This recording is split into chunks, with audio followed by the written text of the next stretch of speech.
ఇప్పుడే ఎన్గోల్డ్ బయర్స్ కి కాల్ చేయండి. మీ తాకట్టు బంగారం కష్టాలకి గుడ్ బై చెప్పండి. నమస్తే, వెల్కమ్ టు ఐ డ్రీమ్. నా పేరు వలి. నల్గొండ జిల్లా కొండమల్లేపల్లిలో నాగార్జున కాన్సెప్ట్ హై స్కూల్కి సంబంధించిన ప్రిన్సిపల్ రూపారెడ్డిని ఆ స్కూల్లో చదువుతున్నటువంటి 10th క్లాస్ విద్యార్థులే దారుణంగా పొడిచి చంపేశారు అన్న వార్త ఎప్పుడైతే బయటకు వచ్చిందో అందరూ కూడా షాక్ అయిపోయినటువంటి పరిస్థితి ఉంది. స్కూల్లో చదువుతున్నటువంటి విద్యార్థులు, 10th క్లాస్ విద్యార్థులు ఇంత సైకోలుగా, ఇంత క్రిమినల్ మైండ్తో ఉన్నారా అని చెప్పి అందరూ కూడా ఆశ్చర్యపోతూ ఉన్నారు. చదువుకున్నటువంటి పిల్లలే ఇంత దుర్మార్గంగా చేశారా, ఇంత దారుణంగా 27 సార్లు కత్తితో పొడిచి చంపారా అని చెప్పి అందరూ కూడా ఇంకా షాక్లను ఉన్నారు. ఆ షాక్ నుంచి ఇంకా బయటకు రాలా. అసలు ఈ కేసుకు సంబంధించిన పూర్తి వివరాలు పిన్ టు పిన్ అసలు ఏం జరిగిందో ఒక్కసారి మీకు ఎక్స్ప్లెయిన్ చేసే ప్రయత్నం చేస్తా. 11వ తారీఖు మంగళవారం రోజు ఈ హత్య జరిగిందండి.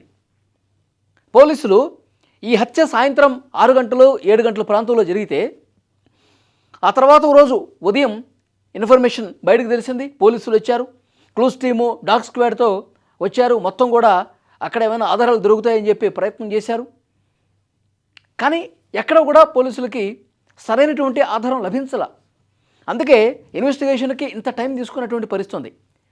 మరి 11వ తారీఖు రాత్రి హత్య గావించబడినటువంటి రూపారెడ్డి కేసుకు సంబంధించి పోలీసులు ఎన్ని కోణాల దర్యాప్తు చేశారు, ఆ స్కూల్లో చదువుతున్నటువంటి 2 10th క్లాస్ విద్యార్థులే చంపారు అని ఎలా తేల్చారు, ఈ విషయానికి వస్తే పోలీసులు వారం రోజుల పాటు చేస్తున్నటువంటి విచారణలో భర్త రాజేందర్ రెడ్డిని 3 రోజుల పైగా విచారణ చేశారు. ఆయనకు సంబంధించిన ఫోన్లు, ల్యాప్టాప్లు అన్నీ కూడా సీజ్ చేశారు. అందులో డేటాను పరిశీలించారు. ఎక్కడ కూడా లాభం లేకుండా పోయింది. ఎలాంటి ఆనవాళ్ళు, ఆధారం దొరకల. తర్వాత అక్కడ చుట్టుపక్కల ఉన్న వాళ్ళని ప్రశ్నించారు. తర్వాత వీళ్ళ ఫ్రెండ్స్ని ప్రశ్నించారు. భర్త రాజేందర్ రెడ్డి వ్యాపార లావాదేవీలకు సంబంధించి గతంలో ఏమైనా గొడవలు ఉంటే వాళ్ళని విచారించారు.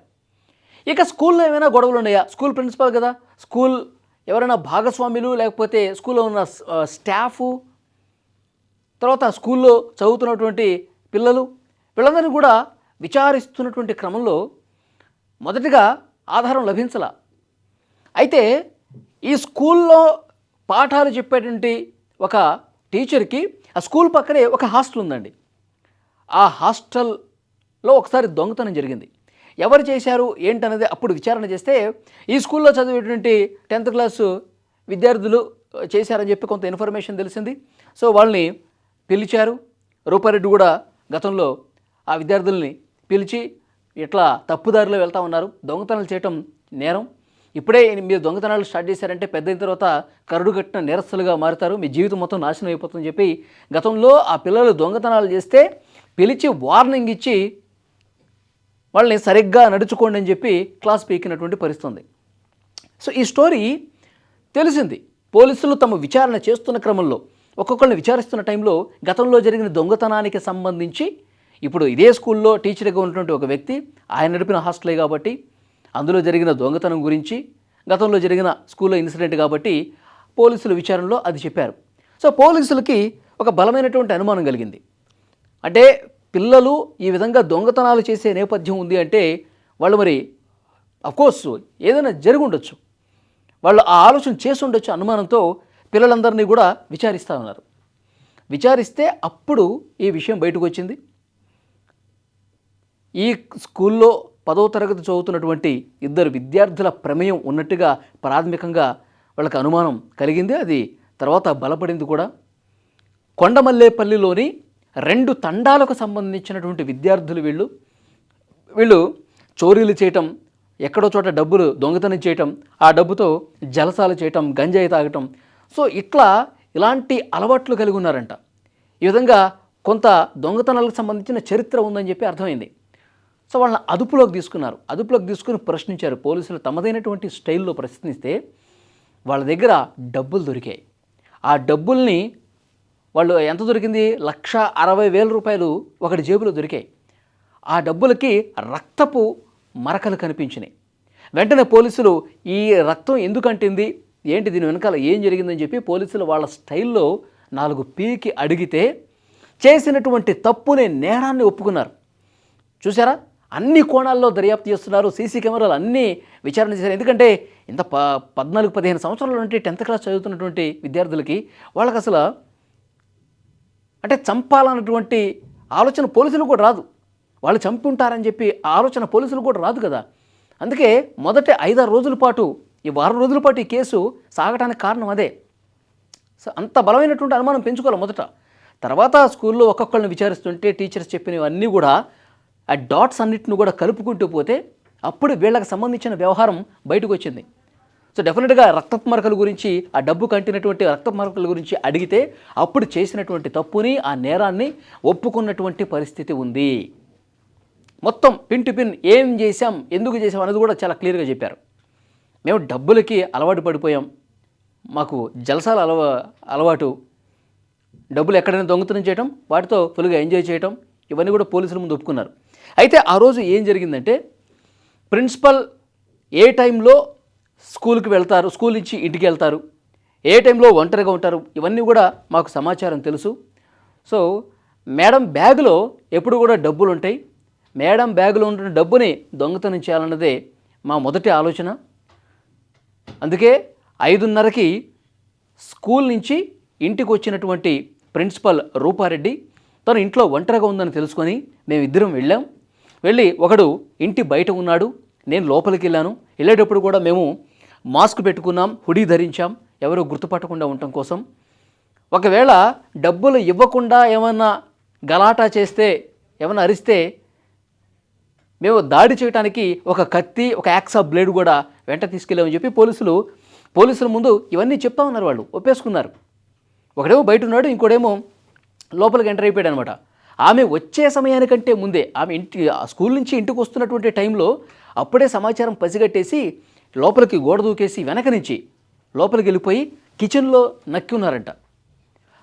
ప్రిన్సిపల్ మేడం ఎప్పట్లాగే ఇంట్లోకి రావటం, తలుపు తీసుకొని లోపలికి రావటం, తర్వాత వాష్రూమ్కి వెళ్ళి ఫ్రెష్ అప్ అవటం, తర్వాత బెడ్రూమ్లోకి ఇట్లా ఎంటర్ అయ్యారో లేదో వెంటనే వాడు బెడ్రూమ్లోకి వచ్చి వెంటనే కత్తితో దాడి చేసే ప్రయత్నం చేశాడు. మర్యాదగా డబ్బులు ఇస్తావా లేదా? ఏమి మాస్క్ పెట్టుకుని హుడీ పెట్టుకుని ఉంటే ఏం అర్థం కాలేదు, భయపడిపోయింది రూపారెడ్డి. సో ఆ పెరుగులాట్లో వాడి మాస్క్ ఊడిపోయేసరికి వీడు మన స్కూల్లో చదువుతున్నటువంటి స్టూడెంటే అని చెప్పి తెలిసేసరికి పెద్దగా అరిచింది. అరిస్తే బయట చుట్టుపక్కల ఉన్న వాళ్ళందరూ కూడా ఎక్కడొచ్చేస్తారన్న ఉద్దేశంతో వెంట తెచ్చుకున్నటువంటి ఆ బ్లేడు, ఆ కత్తితో ఇంకా ఏమాత్రం ఆలస్యం లేకుండా వెంటనే గొంతు మీద, తల మీద, కింద పొట్ట భాగంలో కత్తితో పొడిచి మొత్తం 27 సార్లు అండి. తల భాగంలో 2 చోట్లని, మిగతా అంతా కింద 25 టైమ్స్, మొత్తం 27 సార్లు కత్తితో పొడిచేసి చంపేశాడు. ఇక విగత జీవిగా ఆమె పడిపోయింది, రక్తపు మడుగులో పడిపోయింది. చనిపోయిందని చెప్పి నిర్ధారించుకున్న తర్వాత ఆమె బ్యాగ్ ఉంది కదా, తెచ్చుకున్నటువంటి బ్యాగు, ఆ బ్యాగులో ఉన్నటువంటి 2,20,000 రూపాయలు అందులో ఉన్నాయి. అవన్నీ కూడా తీసుకుని వెళ్ళిపోయారు. వీళ్ళు వచ్చేటప్పుడు కూడా ఎంత పకడ్బందీగా వచ్చారంటే చేతులకి గ్లౌజులు వేసుకొని వచ్చారండి. మనం ఎక్కడా దొరకకూడదు, ఏ ఆధారం కూడా దొరకకూడదు అని చెప్పి గ్లౌజులు వేసుకొని వచ్చారు ఈ ఇద్దరు. తర్వాత వాళ్ళు ఆ 2,20,000 రూపాయలు తీసుకున్న వ్యక్తి అందులోంచి 40,000 రూపాయలు బయట ఎవరైతే కాపలా కాశాడో ఫ్రెండు, వాడికి 40,000 రూపాయలు ఇచ్చి మిగతా డబ్బంతా వీడి దగ్గర పెట్టుకుని మొత్తం అసలు ఏమాత్రం కనపడకుండా, అంటే ఇక్కడ వీళ్ళు ఎంత క్రిమినల్ ఆలోచనతో ఉన్నారు, పోలీసులకి దొరకకూడదని చెప్పి ఎట్లా ప్లాన్ చేస్తారు చూడండి. పోలీసులు ఇది తేల్చడానికి వారం రోజుల సమయం పట్టిందంటే వీళ్ళంతా పకడ్బందీగా చేశారు చూడండి. సీసీ కెమెరాలకి కంటపడకుండా గ్లౌజులు వేసుకున్నారంటే ఎక్కడ వేలుముద్రలు పడకుండా, వెనక నుంచి వస్తే ఎవరికీ తెలియకుండా ఒక మాస్టర్ ప్లాన్ అనమాట. అంటే క్రైమ్ చేస్తే దొరకకూడదన్నటువంటి ఉద్దేశంతో ఎంత పకడ్బందీగా, అంటే ఒక ప్రొఫెషనల్ కిల్లర్స్ చేస్తారు చూడండి. సో ఆ విధంగా ప్లాన్ చేసుకున్నారంటే నిజంగా పోలీసులు ఆశ్చర్యపోయారు. అంటే రూపారెడ్డి స్కూల్లో చదువుతున్నటువంటి విద్యార్థులే ఈ విధంగా చేశారనేది పోలీసులు మొదటిగా షాక్ అయింది. రెండో షాకింగ్ ఏంటంటే అసలు చాలా ప్రొఫెషనల్గా చేశారు. ఇది రెండోది, ఎక్కడా కూడా దొరకకుండా పక్క ప్లాన్తో చేశారంటే నమ్మట్లా. 14-15 సంవత్సరాల పిల్లలు ఈ విధంగా చేశారు అంటే ఇంకా పోలీసులు కూడా ఆశ్చర్యపోతూ ఉన్నారు. అంటే వాళ్ళు ఓటీటీలో చూస్తున్నటువంటి క్రైమ్ థ్రిల్లర్సా, సోషల్ మీడియా వేదికగా వాళ్ళు ఈ విధంగా క్రైమ్ స్టోరీస్ ఎక్కువగా చూసి, లేదంటే అసలు ఏదైనా క్రైమ్ చేస్తే దొరకకుండా ఉండటం కోసం ఏం చేయాలి, ఇలాంటివి ఏమైనా సెర్చ్ చేశారా, అదే కనిపిస్తోంది. వాళ్ళు ఇంత పకడ్బందీగా పోలీసులకు కూడా దొరకకుండా ప్లాన్ చేసుకున్నారంటే, వారం రోజుల పాటు పోలీసులు కూడా కనిపెట్టలేకపోయారంటే ఎంత ప్లాన్డ్గా చేశారన్నది కూడా ఇక్కడ అర్థమవుతుంది. ఇట్లా 2,20,000 రూపాయలు అందులో నుంచి తీసుకుని వెళ్ళిపోయారు. వెళ్ళిపోయిన తర్వాత వాళ్ళు మళ్ళీ యథావిధిగా నెక్స్ట్ డే స్కూల్కి వచ్చేసారండి. ఆ రోజు అట్లాగే ఆ చీకట్లో అట్లా వెళ్ళిపోయిన తర్వాత మళ్ళీ షరామాములే స్కూల్కి రావటం, క్లాసులకు ఉండటం, టీచర్లు చెప్పింది ఏదో నోట్ చేసుకుని ఇక మాకు అసలు ఏమీ తెలియదు ఆ విధంగా యాక్ట్ చేశారు. తర్వాత ఈ విషయం బయటకు వచ్చిన తర్వాత పోలీసులు విచారిస్తున్న టైంలో కూడా, లేదంటే స్టాఫ్తో కలిసి తమ ఫ్రెండ్స్తో కలిసి మేడం ఇంటికి చూడటానికి వస్తుంటారు కదా, ఆ టైంలో కూడా ఏమీ ఎరగనట్టుగా అందరితో పాటు నార్మల్గా వచ్చి బిహేవ్ చేశారు. అందుకే పోలీసులకు ఎక్కడ అనుమానాలు మొదట 4-5 రోజుల పాటు ఆ పిల్లల జోలికే పోయినటువంటి పరిస్థితి ఉంది. ఇంకా గతంలో ఎవరైనా ఇక్కడ చదువుకున్న వాళ్ళు ఏమన్నా క్రైమ్ తరహా ఆలోచన ఏమన్నా ఉన్నారా, ఆ విధంగా ఇన్వెస్టిగేట్ చేశారు. కానీ ప్రస్తుతం చదువుతున్నటువంటి పిల్లలు, గత సంవత్సరం చదువుతున్నటువంటి పిల్లలు దీని గురించి అంత క్లియర్గా పర్టికులర్గా చూడాల, అందుకే అనుమానం రాలా. సో ఇది అంటే పిల్లలు ఏ విధంగా తయారవుతున్నారు, ఎంత దారుణంగా బిహేవ్ చేస్తున్నారు, ఎంత దుర్మార్గమైనటువంటి ఆలోచన చేస్తూ ఉన్నారు. ప్రస్తుతం సోషల్ మీడియాలో జరుగుతున్నటువంటి ఇవన్నీ కూడా వాళ్ళు చూస్తూ పెరుగుతున్నారు కాబట్టి వాళ్ళ ఆలోచన విధానం కూడా, గంజాయికి కూడా అలవాటు పడ్డారని చెప్పి వస్తుంది ఇన్ఫర్మేషన్. గంజాయికి అలవాటు పడ్డారు కాబట్టి, సో జలసాలకు అలవాటు పడిపోతున్నారు కాబట్టి, ఈజీగా మనీ సంపాదించడం కోసం పాకులాడుతున్నారు కాబట్టి, సో ఇంత దారుణంగా పూర్తిగా ఒక క్రిమినల్ లాగా మారిపోయి ఆ పిల్లలు అట్లా చేశారు. ఇప్పుడు చాలామంది సోషల్ మీడియాలో కామెంట్ చేస్తున్నారు ఈ విషయం బయటకు వచ్చిన తర్వాత. మీరు 14-15 ఏళ్ళు అంటే వాళ్ళు మైనర్లుగా భావించి వాళ్ళు తక్కువ శిక్ష వేయటమో లేకపోతే లైట్ తీసుకోవటమో కాదు, వాళ్ళని మేజర్లుగా భావించి, ఎందుకంటే ఒక నిండు ప్రాణాన్ని బలి తీసుకున్నారు, పకడ్బందీగా ఒక ప్లాన్ చేసుకుని క్రైమ్ చేశారు, కత్తితో 27 సార్లు పొడిచి చంపారంటే ఎంత ప్రొఫెషనల్గా చేశారు, ఏమాత్రం భయం లేకుండా చేశారు. వీళ్ళు మైనర్లు ఎట్లా అవుతారు, వీళ్ళు మేజర్లుగా భావించి, వాళ్ళ వయసు మైనరే కావచ్చు కానీ వాళ్ళ బుద్ధి మాత్రం, వాళ్ళ ఆలోచన తీరు మాత్రం, వాళ్ళ సైకోయిజం మాత్రం మేజర్గానే ఉంది. కాబట్టి ఆ మేజర్గా భావించి వాళ్ళని కఠినంగా శిక్షించాలని చెప్పి పెద్ద ఎత్తున డిమాండ్ చేస్తూ ఉన్నారు.